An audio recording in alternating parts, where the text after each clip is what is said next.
வணக்கம். இது நம்ம YouTube channel trading view Tamil. இதில் டெய்லி மார்க்கெட் எப்படிலாம் ட்ரேட் ஆகுது, முக்கியமாக நிஃப்டி 50 இண்டெக்ஸ் வந்து டெய்லி பேசிஸில் எப்படிலாம் ட்ரேட் ஆகிறதுக்கான வாய்ப்புகள் இருக்குது, மார்க்கெட்டுக்கு எதெல்லாம் மேஜர் சப்போர்ட் அண்ட் ரெசிஸ்டன்ஸ் இருக்கும் அப்படின்னு சொல்லிட்டு டெய்லி வீடியோவாக போஸ்ட் பண்ணிட்டு இருக்கோம். அந்த வகையில் நேற்று வந்து நம்ம ஒரு வீடியோ போட்டிருந்தோம், அக்டோபர் 1 வாரம் எப்படி இருக்கும் அப்படின்னு சொல்லிட்டு ஒரு வீடியோ போட்டிருந்தோம். போய் பாருங்கள், யூஸ்ஃபுல்லாக இருக்கும். அது மட்டும் இல்லாமல் அதில் வந்து சம் லெவல்ஸ் கொடுத்துருந்தோம், சப்போர்ட் அண்ட் ரெசிஸ்டன்ஸ் லெவல் கொடுத்துருந்தோம். ஸோ அந்த லெவல்ஸில் மார்க்கெட் ட்ரேட் ஆகியிருக்கா இல்லையா, இல்லை மார்க்கெட்டில் தான் நடந்திருக்கு, நாளைக்கு என்ன நடக்கிறதுக்கான வாய்ப்புகள் இருக்குது, நாளைக்கு என்னென்ன மேஜர் சப்போர்ட் அண்ட் ரெசிஸ்டன்ஸ் லெவல்ஸாக இருக்கும், இந்த வாரம் ஃபுல்லாக எப்படி மார்க்கெட் ட்ரேட் ஆகுதுக்கான பாசிபிலிட்டிஸ் இருக்குன்றது எல்லாத்தையுமே இந்த வீடியோவில் பார்த்துடலாம். ஸோ இதுதான் நம்ம கொடுத்துருந்த லெவல். என்ன கொடுத்துருந்தோம் அப்படின்னா, சப்போர்ட் 1 வந்து 26,100, சப்போர்ட் 2 வந்து 26,000, சப்போர்ட் 3 வந்து 25,850 வரைக்கும் வர்றதுக்கான பாசிபிலிட்டிஸ் இருக்குது அப்படின்னு சொல்லியிருந்தோம். அது மட்டும் இல்லாமல் நேற்று சொன்ன வீடியோவில் வந்து என்ன சொல்லியிருந்தோம்னா, இந்தியன் மார்க்கெட்டில் எந்த ஒரு ப்ராப்ளமும் இல்லை, யூஎஸ் மார்க்கெட்லேயும் குளோபலாக மார்க்கெட்ஸ்ன்னு பார்த்தீங்கன்னா எந்த ஒரு ப்ராப்ளம்லாம் நல்லாவே இருக்குது. பட் ஜியோ பொலிட்டிக்கல் டென்ஷன் வந்து இருக்குது. இந்த வாரெலாம் நடந்துக்கிட்டு இருந்த போர் நடந்துகிட்டு இருக்கிறதுனால அங்கே ஒரு ஜியோ பொலிட்டிக்கல் டென்ஷன் இருக்குது. ப்ளஸ் இந்த ஜியோ பொலிட்டிக்கல் டென்ஷன் தான் பெரிய ஒரு நெகட்டிவ் நியூஸஸ், ஓகேங்களா. அதுக்கப்புறம் ஜப்பானில் வந்து ஆல்ரெடி உங்களுக்கு தெரியும், இன்ட்ரெஸ்ட் ரேட் கட் வந்து ஹைக் பண்ணாங்க, அதிகப்படுத்தினாங்க. எவ்வளோ அதிகப்படுத்தினாங்கன்னா 0.25% வந்து அதிகப்படுத்தினாங்க. அந்த டைம்லேயே மார்க்கெட் நல்லா ஃபாலோ ஆச்சு. அதுக்கப்புறம் அந்த கவர்மெண்ட்லாம் பேசி ஒரு மீட்டிங் வச்சு நம்ம இதை ஏதாவது ரெக்டிஃபை பண்ணணும். ஏன்னா அந்த ஜாப்பனீஸ் நிக்கி ஃபாலோ ஆனதுனால ஓவரால் குளோபல் மார்க்கெட்டே ஃபாலோ ஆகிட்டு இருந்துச்சு ஒரு 1 மந்த் பேக்கில். அதுக்கப்புறம் அவங்க கவர்மெண்ட் பேசுனதுக்கப்புறம் மார்க்கெட் ஸ்டடியாகி மேலே வந்துச்சு. இப்போ அகைன் வந்து அந்த ஜாப்பனீஸ் நிக்கி வந்து அரௌண்ட் ஒரு 1,500 பாயிண்ட்ஸுக்கு மேலே வந்து மார்க்கெட் கீழே இருக்குது. அது நியர்லி ஒரு 5% கிட்ட. ஸோ இதோட இம்பேக்ட் தான் வந்து இன்றைக்கி நம்மளுடைய இந்தியன் மார்க்கெட்டில் ஒரு கேப் டவுன், ஒரு 100 பாயிண்ட்ஸ் கேப் டவுன், அங்கேருந்து கண்டினியூஸாக ஃபால். எப்பயுமே நம்ம வீடியோவில் சொல்லுவேன் நான், மார்க்கெட் ஏறும்போது பொறுமையாக ஏறும், இறங்கும் போது சடன் ஃபால் இருக்கும் அப்படின்னு சொல்கிறதுக்கான ரீசன் இதுதான். இங்கே பார்த்தீங்களா, அதாவது ஒரு வாரமாக மார்க்கெட் ஏறிட்டு இருந்ததை ஒரே நாளில் இறக்கி முடிச்சிட்டாங்க. அதாவது ப்ரீவியஸ் வீக்கோடைய லோவை மார்க்கெட் கட் பண்ணி க்ளோஸ் அண்ட் கிராஸ் ஆகியிருக்கு. இது எந்த மாதிரியான ஒரு சிக்னேச்சர், இது எந்த மாதிரியான ஒரு சைன் அப்படின்னா, மார்க்கெட் இன்னும் கீழே போகிறதுக்கான வாய்ப்புகள் இருக்குது. அது மட்டும் இல்லாமல் இன்னும் கீழே போகலாம், அப்படி இல்லைன்னா ஒரு சின்ன கன்சல்டேட் ஆகிட்டு மார்க்கெட் மேலே வரலாம். மார்க்கெட்டுக்கு கொஞ்சம் கரெக்ஷன் தேவைப்படுது. அதுக்கேற்ற மாதிரி ஜியோ பொலிட்டிக்கல் டென்ஷன் ஆகட்டும், இந்த ஜப்பானில் வந்து அந்த ரேட் கட் வந்து ஹைக் பண்ணதாக இருக்கட்டும், இது எல்லாமே மார்க்கெட்டுக்கு ஒரு நெகட்டிவ் நியூஸஸாக இருக்குது. ஸோ நம்ம கொடுத்துருந்த லெவலில் மார்க்கெட் ட்ரேட் ஆகிச்சா இல்லையான்றதையும் பார்த்துடலாம். இப்போ பார்த்தீங்கன்னா நம்ம சப்போர்ட் 1க்கு கீழே மார்க்கெட் ஓப்பன் ஆச்சு. ஸோ அதனால் நம்மளுடைய சப்போர்ட் வந்து ஒரு ரெசிஸ்டன்ஸ் 1 ஆக்ட் ஆகிடுச்சு. ஸோ அங்கேருந்து நம்மளோட சப்போர்ட் 2க்கு பிரேக் பண்ணி இந்த இடத்துல தான் டெக்னிக்கல் எந்த அளவுக்கு ஒர்க் ஆகுதுன்றது நம்ம புரிஞ்சுக்கணும். ஸோ நம்மளுடைய சப்போர்ட் 2வை பிரேக் பண்ணிவிட்டு, சப்போர்ட் 2 பிரேக் பண்ணதுனால சப்போர்ட் 2 வந்து ஒரு ரெசிஸ்டன்ஸாக மாறிடும். ஸோ அகைன் அங்கே ஒரு ரீட்ரேஸ்மெண்ட், சின்னதாக ஒரு ரீட்ரேஸ்மெண்ட் நடந்து தான் மார்க்கெட் கீழே வந்திருக்கு. நீங்கள் இந்த இடத்த பார்த்தீங்கன்னா உங்களுக்கு தெரியும், இந்த இடத்துல பிரேக் அவுட் நடந்து அகைன் அந்த ரெசிஸ்டன்ஸ், அந்த நம்மளுடைய லைனை வந்து ஒரு ரீட்ரேஸ்மெண்ட் நடந்துட்டு தான் மார்க்கெட் கீழே போயிருக்கு. அகைன் நம்மளுடைய சப்போர்ட் 3க்கு வந்து மார்க்கெட் வந்து இந்த இடத்துல பார்த்தீங்கன்னா உங்களுக்கு தெரியும், மார்க்கெட் வந்து இந்த லைனை வந்து சப்போர்ட் எடுத்துக்கிட்டு இருக்குது. ஏன்னா அது சப்போர்ட் 3. அகைன் அந்த சப்போர்ட் 3யை பிரேக் பண்ணி அகைன் அது ரீட்ரேஸ்மெண்ட் பண்ணி தான் மார்க்கெட் கீழே வருது. ஸோ இதுதான் வந்து டெக்னிக்கலாக மார்க்கெட்டை அனலைஸ் பண்ணணுன்றது. எங்கே வேணால் லைன் போட்டிருக்கலாம். நம்ம நினச்சிருந்தா இங்கே ஒரு லைனை போட்டிருந்தேன்னு வச்சுக்கோங்களேன், இந்த இடத்துல என்ன நடந்திருக்கும், ஒன்றுமே நடந்திருக்காது, மார்க்கெட் அப்படியே கீழே தான் போயிருக்கும். இல்லை சப்போஸ் இங்கே ஒரு லைன் போட்டிருந்தோன்னா மார்க்கெட் வந்து நம்ம லைன் நின்றுச்சு, இந்த மாதிரி சொல்கிறது கிடையாது. டெக்னிக்கல் அப்படின்னா எந்த ஒரு விஷயம் சொன்னாலும் அதுக்கு வந்து அது பேக் ஹேண்டில் வந்து ஒரு இது இருக்கணும், ஒரு எவிடன்ஸோ. ஏன்னா அந்த ரீட்ரேஸ்மெண்ட்டுன்ற கான்செப்ட் வந்து கண்டிப்பாக நடக்கும். அதாவது கண்டிப்பான்றதை விட ஒரு 90% அது நடந்தால் தான் அது கரெக்டான ப்ராப்பரான ஒரு டெக்னிக்கல் அனலைஸாக இருக்கும். ஸோ நம்மளுடைய சப்போர்ட் 1, சப்போர்ட் 2, சப்போர்ட் 3 நியர்லி ஒரு 380 பாயிண்ட்ஸ் வந்து நிஃப்டி டவுன், பேங்க் நிஃப்டி ஒரு 800 பாயிண்ட்ஸ், சென்செக்ஸ் ஒரு நியர்லி 1000 பாயிண்ட்ஸ் கிட்ட எல்லாமே ஃபாலில் தான் இருக்குது. ஈவன் கோல்டோட ப்ரைஸ் கூட இன்றைக்கி குறைஞ்சிருக்கு.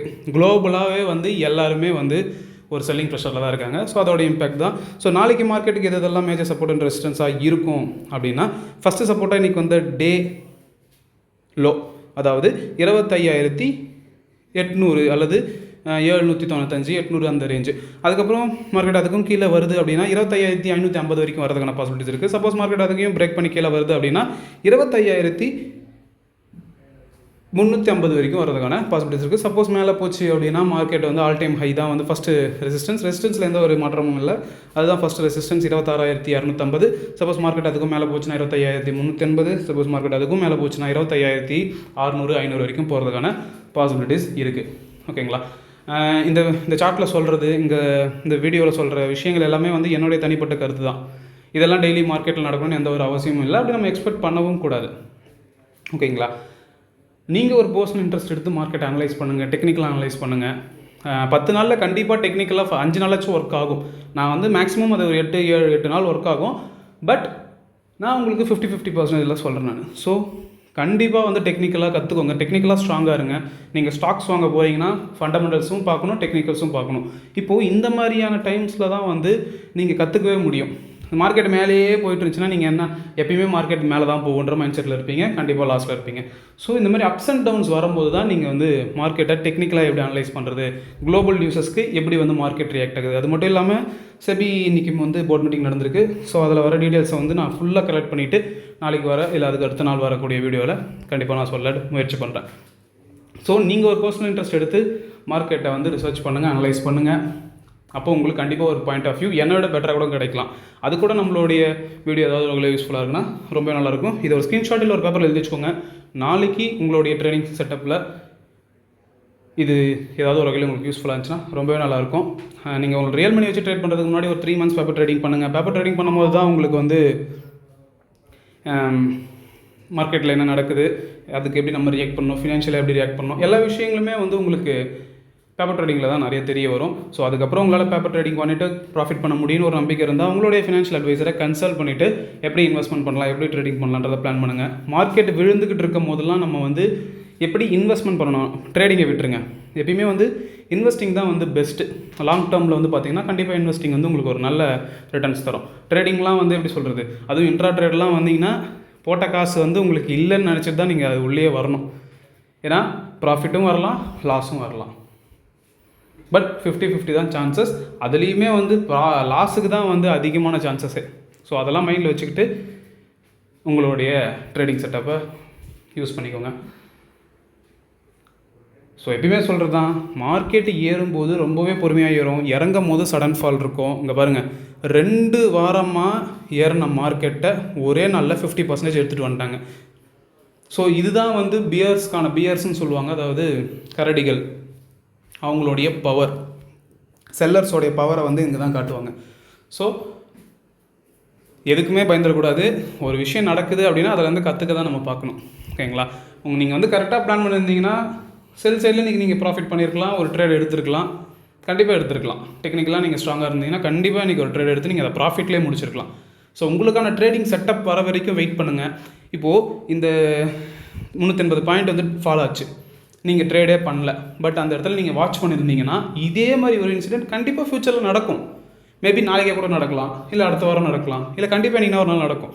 பட் நீங்கள் இந்த சுச்சுவேஷனை எப்படி ஹேண்டில் பண்ணணும், நீங்கள் பேப்பர் ட்ரேடிங்கோ இல்லை நீங்கள் ஒரு டெக்னிக்கலாக அனலைஸ் பண்ணால் மட்டும்தான் மறுபடியும் இது நடந்தால் நீங்கள் அதை யூட்டிலைஸ் பண்ண முடியும்.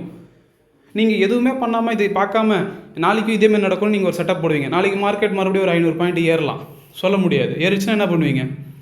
ஸோ அதனால் எப்பயுமே மார்க்கெட் கூடவே ட்ராவல் பண்ணுங்கள். மார்க்கெட்டுக்கு அகெயின்ஸ்டாக ஒரு விஷயத்தை யோசிக்காதீங்க. இது ஒரு கரெக்ஷனாக கூட இருக்கலாம். ஃபார் எக்ஸாம்பிள், கரெக்ஷன் எப்படின்னா, இவ்வளோ தூரம் இருந்துச்சா மார்க்கெட், இங்கே வந்து ஒரு கன்சல்டேஷன் கொடுத்துட்டு மேலே ஏறலாம், அப்படின்லாம் இங்கே ஒரு கன்சல்டேஷன் கொடுத்துட்டு மேலே ஏறுற மாதிரி ஏறிட்டு இப்படியே இறங்கலாம். ஸோ ரெண்டுத்துக்குமே பாசிபிலிட்டிஸ் இருக்குது. இங்கே வந்து ட்ரேடிங்கில் வந்து ப்ராபபிலிட்டி தான். யாராலையுமே 100% வந்து இப்படி தான் நடக்கும் அப்படி தான் நடக்கும்ன்றத சொல்லவே முடியாது. இப்படி நடக்கிறதுக்கான வாய்ப்புகள் அதிகமாக இருக்குது. இப்போ கரண்ட்டு இந்த டேட்டு 7 மணிக்கு வீடியோ ரெக்கார்ட் பண்ணிகிட்ருக்கேன். இந்த டைமில் வந்து பார்த்திங்கன்னா எல்லா குளோபல் மார்க்கெட்ஸ் எல்லாமே நெகட்டிவில் தான் இண்டிகேட் பண்ணிகிட்டு இருக்கு. ஓஏ டேட்டாவும் பார்த்திங்கன்னா கால் சைடு தான் ஓஏ டேட்டா அதிகமாக பில்ட் ஆகிருக்கு, புட் சைட் பெருசாக ஓஏ டேட்டா இல்லை. இது என்ன வந்து இது இண்டிகேட் பண்ணுது அப்படின்னா, மார்க்கெட் இன்னும் ஃபாலோ ஆகிறதுக்கான ப்ராபபிலிட்டி அதிகமாக இருக்குன்றது தான் இது இண்டிகேட் பண்ணுது. ஓகேங்களா? ஸோ பொறுமையாக இருங்க. பொறுமை வந்து உங்களுக்கு நிறைய கற்றுத்தரும். ஸோ பொறுமையாக இருந்து ட்ரேட் பண்ணுங்கள், அவசரப்படாதீங்க, ஓவர் ட்ரேட் பண்ணாதீங்க. நீங்கள் எடுக்கிற ட்ரேட் வந்து லாஸ்ட்டில் முடிஞ்சிருச்சுன்னா அதை க்ளோஸ் பண்ணிவிட்டு அதில் என்ன தப்பு பண்ணுன்றதை பாருங்கள். உடனே இன்னொரு ட்ரேட் எடுத்து நான் அதை வந்து ரெக்கவரி பண்ணுறேன்ற மாதிரிலாம் பண்ணாதீங்க தயவுசெய்து. ஏன்னா மார்க்கெட்டுக்கு நீங்கள் யாருன்னு தெரியாது. நீங்கள் போட்ட அமௌண்ட்டு வந்து மார்க்கெட்டை கம்பேர் பண்ணும்போது ரொம்ப பிஞ்ச் ஆஃப் சால்ட் தான். ஸோ அதனால் நீங்கள் ஒரு பெரிய விஷயமே கிடையாது மார்க்கெட்டுக்கு. நமக்கு தான் வந்து மார்க்கெட் ரொம்ப பெரிய விஷயம். அது கூட எப்படி வந்து அதுக்கு கூட ஃபைட் பண்ணாமல் அது கூட ஜாலியாக எப்படி அது கூட ட்ராவல் பண்ணி போகலான்றதை மட்டுமே யோசிங்க. அதுக்கு அகைன்ஸ்டாக ஒரு விஷயத்தை யோசித்து அடி வாங்காதீங்க. ஓகேங்களா? ஸோ பொறுமையாக இருங்க. அந்த பொறுமை வந்து உங்களுக்கு ஷேர் மார்க்கெட்டில் பணம் சம்பாரித்து தரலனாலும், ட்ரேடிங்கில் வந்து பணம் சம்பாரித்து தரலனாலும், வாழ்க்கையில் அந்த பொறுமை நிறைய விஷயங்கள் சொல்லித்தரும். இதை மட்டும் மைண்ட் வச்சுக்கோங்க. கண்டிப்பாக ப்ராக்டிஸ் பண்ணுங்கள். எல்லாராலையும் முடியும். எல்லோரும் பண்ணிகிட்ருக்காங்க. நீங்கள் இன்ஸ்டாகிராம், யூடியூப், எல்லாத்துலேயும் ஃபேஸ்புக்கு, அதுக்கப்புறம் வாட்ஸ்அப்பில் சேனல், டெலகிராம்ஸில் சேனல் எல்லாத்துலேயுமே பார்த்துட்டு தான் இருக்காங்க. எல்லாருமே ப்ராஃபிட் பண்ணுற மாதிரி ஸ்க்ரீன்ஷாட்ஸ். அவங்களால பண்ண முடியுதுன்னா கண்டிப்பாக உங்களாலையும் பண்ண முடியும். பட் அவங்க கூட கம்பேர் பண்ணிக்காதீங்க. ஏன்னா அவங்க எவ்வளோ கேபிட்டல் வச்சு பண்ணுறாங்க, அவங்க எத்தனை நாளாக ஒர்க் பண்ணாங்க, அவங்க எந்த அளவுக்கு ஹார்ட் ஒர்க் பண்ணாங்க, எந்த அளவுக்கு ஸ்மார்ட் ஒர்க் பண்ணாங்க, நமக்கு எதுவுமே தெரியாது. நம்ம என்ன பண்ணோம், நம்ம என்ன ஒர்க் பண்ணோன்றதை மட்டும்தான் நம்ம பார்க்கணும். ஓகேங்களா? நம்ம எந்த அளவுக்கு எஃபர்ட் போடுறோம், நம்ம எந்த அளவுக்கு அதுக்கு ஒர்க் பண்ணுறோம், எத்தனை முறை பேக் டெஸ்ட் பண்ணோம், எத்தனை முறை வந்து பேப்பர் ட்ரேடிங் பண்ணோம், நம்ம எவ்வளோ கேபிட்டல் வச்சுருக்கோம், நம்ம என்ன ரிஸ்க் மேனேஜ் வச்சுருக்கோம், இந்த மாதிரி எக்ஸட்ரா சொல்லிகிட்டே போகலாம். ஸோ நம்ம என்ன பண்ணுறோம், நேற்றுக்கும் இன்றைக்கும் நமக்கு என்ன டிஃப்ரென்ஸ் இருக்குது, என்ன நம்ம இம்ப்ரூவ் ஆகிருக்கோம், டெக்னிக்கலாக இம்ப்ரூவ் ஆகிருக்குமா, ஒய்டட்டாவில் இம்ப்ரூவ் ஆகிருக்குமா, இல்லை குளோபல் நியூஸஸ் பற்றி இம்ப்ரூவ் ஆகிருக்குமா, இல்லை டைம் ஃப்ரேம்ஸ் 1 ஹவரில் மார்க்கெட் ஒரு மாதிரி இருக்கும், 5 மினிட்ஸில் ஒரு மாதிரி இருக்கும், 15 மினிட்ஸில் ஒரு மாதிரி இருக்கும். ஸோ நம்ம எப்படி இம்ப்ரூவ் ஆகிட்டு இருக்கோன்றதை ஃபோக்கஸ் பண்ணுங்கள். கண்டிப்பாக நீங்களும் ஒரு நாள் ஜெயிப்பீங்க. ஸோ பொறுமையாக இருங்க, அவசரப்பட்டு ட்ரேட் பண்ணாதீங்க. உங்களுக்கான ட்ரேடிங் செட்டப் வரலன்னா வெயிட் பண்ணுங்கள். ஜஸ்ட்டு மார்க்கெட்டை மட்டும் பாருங்கள், அவசரப்பட்டு ட்ரேட் பண்ணாதீங்க. ஸோ சேஃபாக இருங்க. நாளைக்கு வேணால் வீடியோவில் பார்க்கலாம். நாளைக்கு ஃபின் நிஃப்டியோட எக்ஸ்பைரி இருக்குது. அதோடைய ஒய் டேட்டாவுமே வந்து கால் சைடு தான் அதிகமாக இருக்குது. ஸோ மார்க்கெட் இன்னுமே ஃபாலோ ஆகிறதுக்கான ப்ராபபிலிட்டி அதிகமாக இருக்குது. ஸோ நாளைக்கு மார்க்கெட் நம்மளுடைய ட்ரேடிங் லெவலில் வந்து சப்போர்ட் அண்ட் ரெசிஸ்டன்ஸில் ட்ரேட் ஆகிருக்கா இல்லையான்றதை நாளைக்கு வீடியோவில் கண்டிப்பாக பார்க்கலாம். ஓகேங்களா? நன்றி, வணக்கம்.